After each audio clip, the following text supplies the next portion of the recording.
I put my dad in the street against a heavyweight. I've gone back to the dad.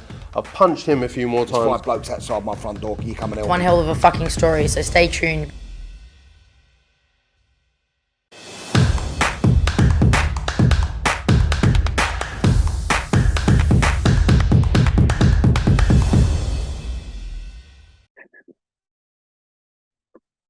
This is COLM for AFL TV, proudly sponsored by Everlast. I'm joined today by Carl Frampton. Carl, how's things? I'm alright, mate. Just at home, taking it easy. Enjoying the life of the retiree, eh? Yeah, I am. I've had a busy one today. I have been busy, like on the whole, since I retired. Really, last few weeks have been okay, but it's all starting to pick up again here now, and shows are starting to come thick and fast for BT. So, and doing other different wee bits and pieces. So it's all going well. Do you enjoy that punditry side? Obviously, coming out of fighting and the difference it is, obviously, but the punditry, is it something that you enjoy now? Yeah, I do. I really enjoy it, and I started to do it towards the end of my career. I was doing bits and pieces for different platforms, and I was always getting decent feedback. So I was hopeful that I could maybe walk into a job after I retired. But you know, this is the ideal job for me, working with BT. I'm at home more often. I'm not having to be away all the time. I go home or I go to the fights at the weekends, back home the next day. I'm still involved in the sport that I love without any of the hard graft, really. Yeah, and it's to be honest, like the punditry it's the easiest job in the world. It's just say what you see, and that's what I do. Obviously, we'll touch first on AJ Usyk. What did you make of the fight? I thought AJ was better than he was in the first fight. Although I had him losing pretty convincingly. I thought Usyk controlled things. AJ had a really good round, I think around 9 or something like that. But I had Usyk well in front. I think if AJ hadn't have, said what he said and done what he done after the fight, then his stock probably would have went up a wee bit from the first fight. But it was all a bit What do you mad. make of that? I don't know. Because I think I don't know. I think obviously he's a guy who's under a serious amount of pressure all the time. Quite possibly he could have been concussed. But it was almost just like, let Usyk have his moment. He's the champion now. But I'd say there was a lot of things going on in the big man's head. And I seen that he was taking a lot of criticism online. Some of it unfair, I think. But yeah, I imagine it's something that he does regret though. What about Fury next? Do you think it happens? Number 1 and 2, how do you see that fight going? Fury AJ, it's not really the fight that we were expecting to see after Usyk beat AJ. It's, you think if Fury's coming back, then he's going to fight Usyk, which kind of maybe makes you think that Fury thinks that Usyk's a much more difficult fight than AJ, which I think we can all probably agree with.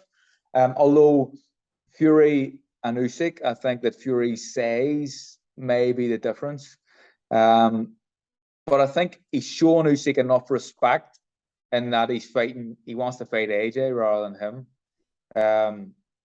I think it could happen, the fight. I think that, we're hearing 60-40 in terms of the split and how it would go. Very, very fair if you're AJ.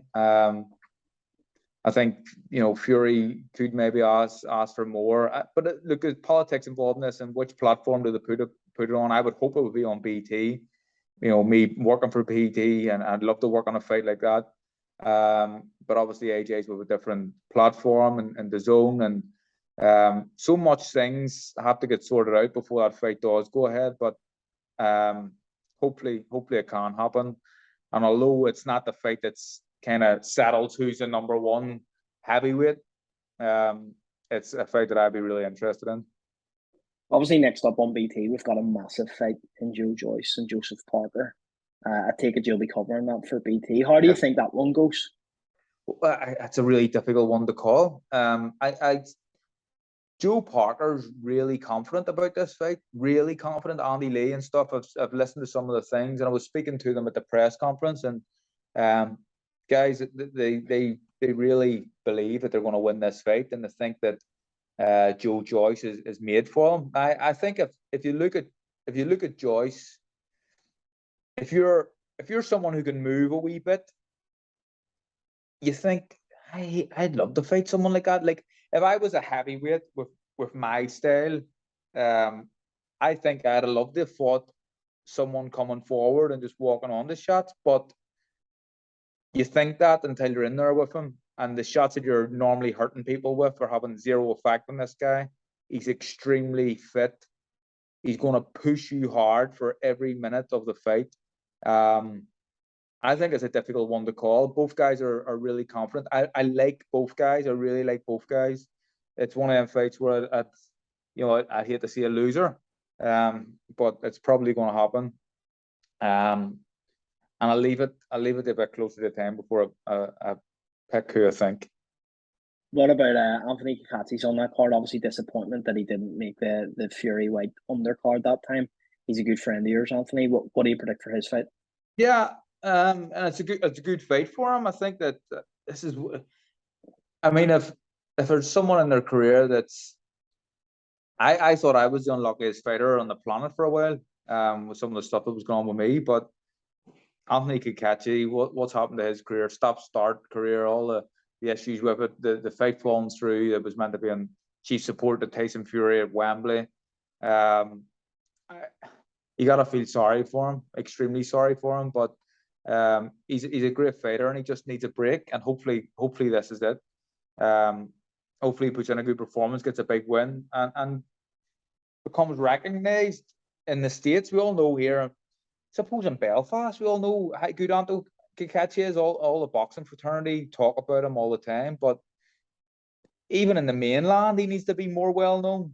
And certainly in the States, he just needs a break though. Across the way on the same night in Nottingham, there's a massive card Matchroom have on Lara Wood. What do you make of Wood taking the Lara fight and maybe not the Michael Conlan rematch? Well, I don't know. I think it's a really interesting fight. It's a dangerous fight for him because I don't think Lara's that good. I know he beat Josh Warrington, but in terms of his style, like he's really cumbersome. He's no real finesse about him, but he's extremely heavy-handed. I remember the first fight he had with Warrington, and I watched about a minute into the first round. It was Warrington's first fight with Matchroom, and I was thinking, oh my God, Eddie Hearn's going to get so much stick. This guy is fucking useless.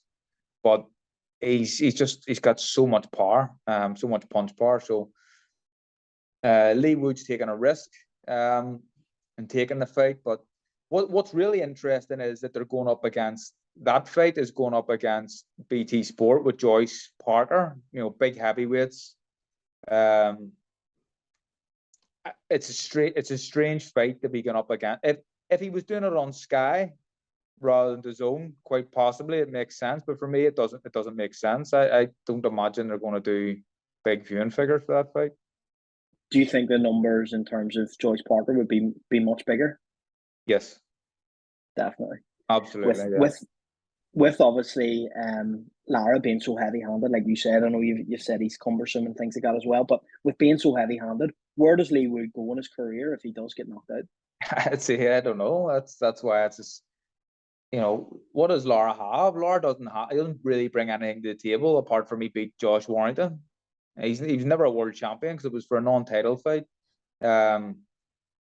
Yeah, I think it's a strange fight to take. Really strange fight. I know there's talk of Santa Cruz fight, and he wants to fight at Nottingham Forest, which I think is very important to Lee. But people talking about Santa Cruz coming to the city ground, that was never happening. Like it was not a chance that was ever going to happen. But it's a really, really risky fight for not a lot of reward here. Obviously, this week we've got a massive fight in Canelo-Ggg 3. What do you make of that? How do you see it going? Um, it's hard for me to make a case for Golovkin in this fight, and although he won the first fight in my eyes and everybody's eyes, a lot of people thought he won the second fight. I think the second fight was fair. I think Canelo done enough to edge it. So really it should be one each, but it's 2-0. No, it's not. It's a draw. It's a draw. Sorry, it's a draw and one. So yeah, I got that wrong. But it should be one each, and this should be the one to kind of settle the score. But I think that Golovkin now is, we've seen in the Murata fight, he was hit a little bit too much, and although he still got that power which can get him out of trouble, and he finally got the stoppage, I just think there's signs that he slowed down a bit. Now people will say maybe Canelo's done the same. He lost to Bivol in his last fight, but I don't think he has slowed down. I think he's right in his prime years now, and I think what happened in the Bivol fight was just a case of Canelo, pushing it a stretch too far. You can beat an old Kovalev at that weight. You can beat a big super middleweight in Callum Smith, who maybe be struggling to make super middleweight, but Bivol was a big, fresh, in his prime, light heavyweight, and it was just a step too far for him. So I think that I can only see one winner, and I think it's going to be Golovkin in the most decisive victory yet of the three Golovkin? fights. Sorry, Canelo. Getting everything I know. wrong I was actually I was thinking, geez, he's going for Golovkin here. That's massive. No, Canelo, yeah. One more. I should have left that, and then titled it. You would have said he's done me a kipper here. With Ben Eubank coming up, what do you make of that? Like that fight, obviously everyone wants to see it. Is it a bit too soon for Conor Ben? It's really interesting. Like, it's really interesting. I don't even think it's a bit too soon. It's just it's a bit too small. He's just too small in the fight, and that's it. And I know he's determined, and I really like Conor Ben. I think he's got to be one of the most improved fighters in the UK. Like a couple of years ago, he wasn't very good at all. So you have to give him so much credit for the improvement that he's made. He's clearly very, very dedicated. By all accounts, he's a gym rat, never out of the gym.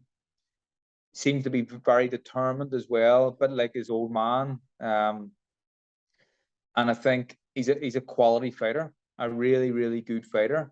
But I think this is there's more risk for Eubank in this fight because no one really expects Conor Ben to win. Well, boxing fans, people who know this game, don't expect him to win because he's too small. And we all expect it to be reasonably easy night for Eubank, I think. So Conor Ben can go and put in a good performance and lose and still come out looking good.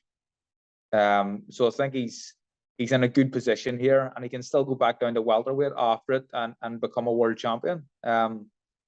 But this do you think it benefits both to have their dads in the corners? Do you think that's a benefit? Well, I don't know. It makes it a lot more interesting. It brings more eyes to it. If the dads are having more of an input in the build up to the fight, people are going to lap that up. But I don't know. I always think a lot of times when Chris Eubank Senior's in the corner, a lot of it's a bit of a show, and he wants to make things about himself almost. I don't know if that's needed here. And Nigel Benn sits ringside and gives a lot of advice. You can see him being really animated. I don't know if there's any need for Nigel to be in the corner. He's got Tony Sims is his trainer, and he's done good by Conor Ben so far. I don't know if there's any need to have the dads there, but I think that the crowd would lap that up. Carl, obviously, finally, before I let you go, I need to ask you, are you happy enough in the punditry role, or could we see you in a coaching role down the line or anything like that, or do you think you're happy where you are? No, not coach. I think coaching just takes up too much time. I'd always be happy to give advice. I think so. At this point in my life, coaching isn't something I'm thinking about, nor is managing. But who knows what happens in the future? But at this point, I'm really happy with what I'm doing with BT, the punditry stuff. They're getting me doing wee bits and pieces of commentary as well, which is much harder, by the way, but than the punditry. But I'm enjoying it, genuinely, really enjoying it. So I'm just happy doing what I'm doing at the minute. Well, Carl, like, thanks a million for your time, and we'll see you in a couple of weeks at Joyce Parker. Really, really appreciate it, man. Cheers, mate. Thank you.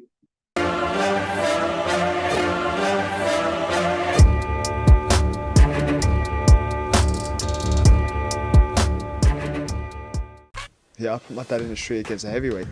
I've gone back to the dad. I've punched him a few more There's times. 5 blokes outside my front door. You coming out? One hell of a fucking story, so stay tuned.